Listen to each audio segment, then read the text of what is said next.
Well. Good afternoon and welcome, or good evening, good morning, whatever time zone it is where you're at. And welcome to the channel. Welcome to the channel, Student of Life. So I'll just do a quick introduction of who I am. I'm basically nobody, but I'm somebody since every human is somebody. I don't want to get too deep.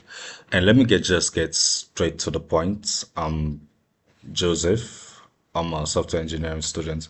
So recently, I picked interest in DevOps just out of curiosity. I'm not a professional. I'm just someone who is curious enough to learn. So whatever I'm going to explain here, if it's incorrect, kindly correct me, and I'll be glad to take your correction. So let's dive in. So the book I picked up is DevOps Handbook: How to Create World-Class Agility, Reliability, and Security in Technology Organization. The authors are Jen Kim, Jez Humble, Patrick Du Bois, and John Wills. So in this thing that I'm going to dive in is just my understanding. If I get it wrong, please correct me. Then I also assigned tasks for me to do, yeah, which I'll then post in my second video. So now let's dive in. Part zero is where the user, the author, is just talking about their experiences where they used to work. But the main concept, when I removed all the fluff, the main concept was the problem. Inside the problem, we ask ourselves, why DevOps, right? Now let's break it down further. Let's dumb it down. When we say DevOps, what is DevOps exactly? DevOps is just Dev, Ops. Dev are the developers. Ops are the operations. So let's just put it in one sentence. So according to my understanding, DevOps is when developers and operations come together to build a reliable and stable system that is secure. That is my definition, I'll put it. So who are the people in dev? Devs, these are the developers. Who are the people in developments? These are your programmers, the people who are going to write the codes. These are your system analysts, the people who are going to get requirements, the business requirements before coding even starts. The QA, quality assurance testers, the people who are going to test your code as you're developing.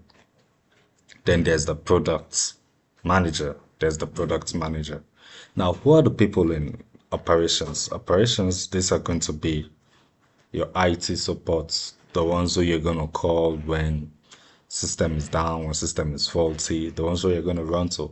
Then there's a network engineer or network administrator, as you put it. These are guys who are going to be responsible for the routing, the firewall, the security of the system and the servers. Then there's the sysadmins. Yeah, there's the sysadmins. Now, developers, their main goal is building fast system, fast features, while operations focus on keeping the system up and running, stable, secure, and all.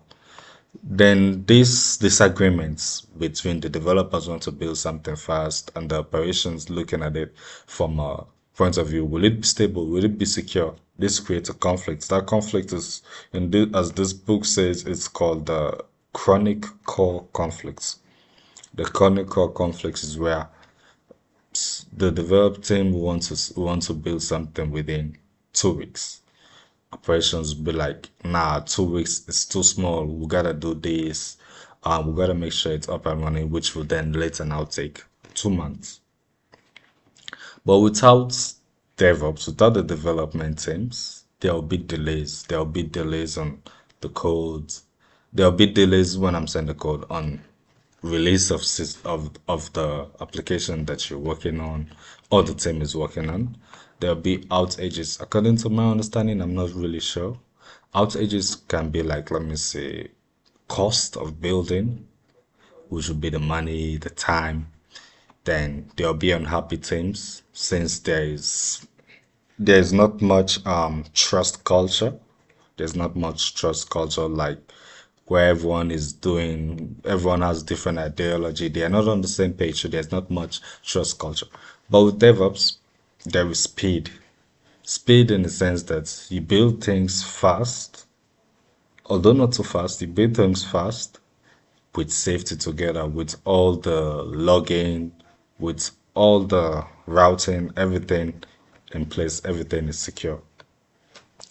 Now, moving on to part one of the books, which is the three ways of DevOps. Inside part one, there's the first principle, which was talking about the Agile Manifesto. Part two, there is the second principle, which was talking about flow. I'm not sure if it was flow or feedback. Then there's the third principle. Then there was the third principle. Then there was now in the first principle was talking about flow. Flow. Flow is how is things gonna be?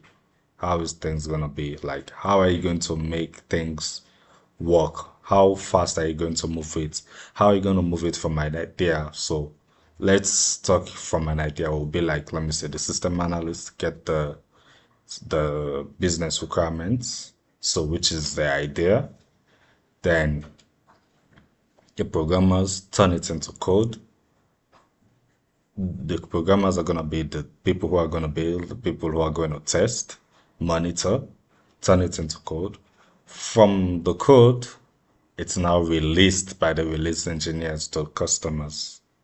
Now, the tools that are going to be used in the flow is going to be Git, GitHub Actions, Jenkins, Docker, and Kubernetes.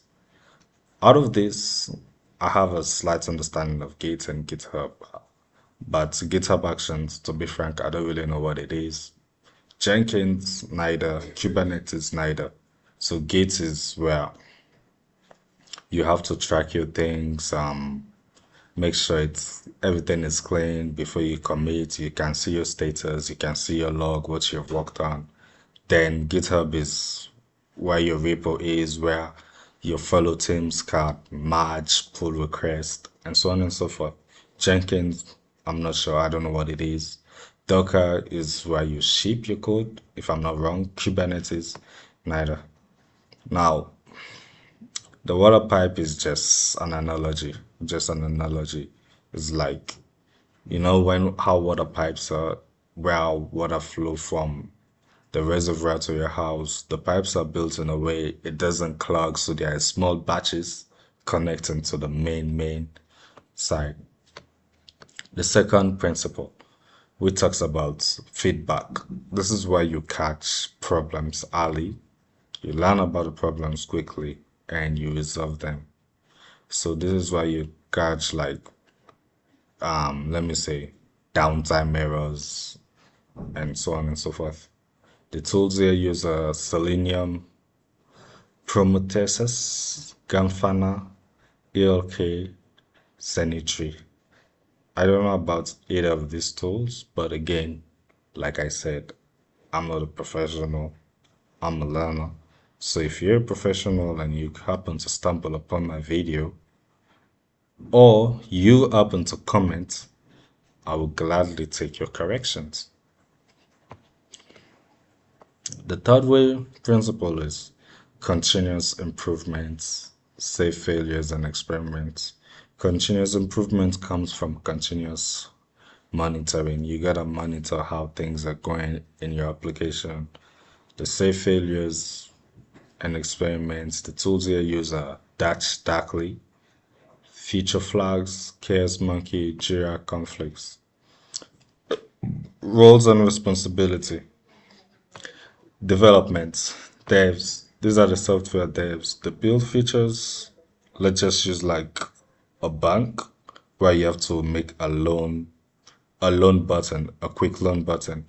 A loan button, it's gonna have the interest logic. Inside the interest logic, you're gonna have the compound interest and the simple interest. The quality assurance tester is going to check correctness with automated manual tests. to see, like for example, the quality assurance tester will see if user tries to take this like 2 million, will it work? Will it be wired to them or will it be wired to someone else? So things like that. The system analyst translates the business need into tech specs. The business needs here will be, for example, how much do you want to loan? What is the word I'm looking for? What are you living for security? I can't remember the word I was looking for. What are you living as security for the bank that if you don't pay this loan, this is what he will be taking? Yeah. Then operations. Operations, these are the sysadmins that manage the servers, the operating systems, and the accounts of the users. The network engineers manage the firewalls. They block anything that is unrestricted, try to access the routing, the connectivity. The release engineers, they deploy apps, the monitor, the uptime, the scale the systems. How they relate? The analyst is like a coach. They define what is needed, how it will be needed, how it will be used. The devs are the strikers. I'm using football terms here. The code new features. The quality assurance are the referees. They check that everything is accordingly. They check correctness. Then operations are goalkeepers and defenders. They deploy and keep the system running. Together, the players one team using tools from the three-way to balance speed and stability. Now let's look at real life scenarios that I was talking about, bank and the quick loan example. Analyst, right? They define the 24-hour quick loan button. The 24-hour quick loan button basically is like a timeline of when you took the loan and the process of when you're supposed to pay it back. Yeah. Then the devs codes and push to GitHub, then where different teams will merge and pull and also add, yeah, while working simultaneously. Then the quality assurance, the run test to check the loan, the math is correct. These are things of like the simple interest or the compound interest. The operations sysadmins, network engineer, the release engineers deploy to production, monitor usage keeps online when how things would be like when 100K customers apply at once, the feedback monitoring alert system if it slows down, learning post-run, if crash happen, chaos test to prevent next time. So now the task that I have at hand that I will do and post in my second video is I have two tasks. One is theoretical, the other one is practical. So this task is for me and for whoever is new and is learning, and also for professionals. Well, I wouldn't say for professionals. For professionals, you can just help and correct me and correct the fellow people who are gonna be in this journey with me, learning that I don't even know and probably will never meet in a lifetime. So yeah, let's move on. I need to explain in my own words, short and simple, why flow matters, the water pipe analogy, how flows is gonna move, the feedback, which is like the smoke alarm is just analogy, the learning, which is the back, is also just analogy. So I just need to explain why flow matters, how it is used and why it is used, and the tools used. And I need to explain one develop role and one operation role, how they work together, and a quick loan example or any other use case. Why DevOps is not just a tool but also a culture. Practical tasks. I have to create a GitHub repo, then add a simple program called loan.py or loan.cpp, yeah, that prints quick loan feature running. Create a GitHub Actions workflow, then GitHub workflow, slash GitHub slash workflows slash ci.yml. On each post, check if loan.py the file exists. Stimulate a test. If it tests pass for prints, deployment, stimulated, push code, then we'll see the workflows, how it runs automatically. This stimulates the flow code, moves automatically from dev to pipeline, feedback, if file is missing, workflows, lining. I have to fix the mistakes, and you who's doing this journey with me, you have to fix the mistake and push again until it works. So this was it. I will be heading on to go do my task 2. After that, I will surely be back on this channel, Student of Life. Thank you. Have a great time. And once again, disclaimer, I'm not a professional.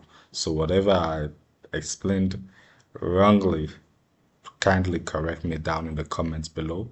And whatever you've done, and whoever has done this task, you can comment your steps. This is like a learning space for me and for whoever is learning. So there's nothing like criticism, because it is, anyways, you gotta, feel some way before you learn. Anyways, have a good day. Yeah, Student of Life.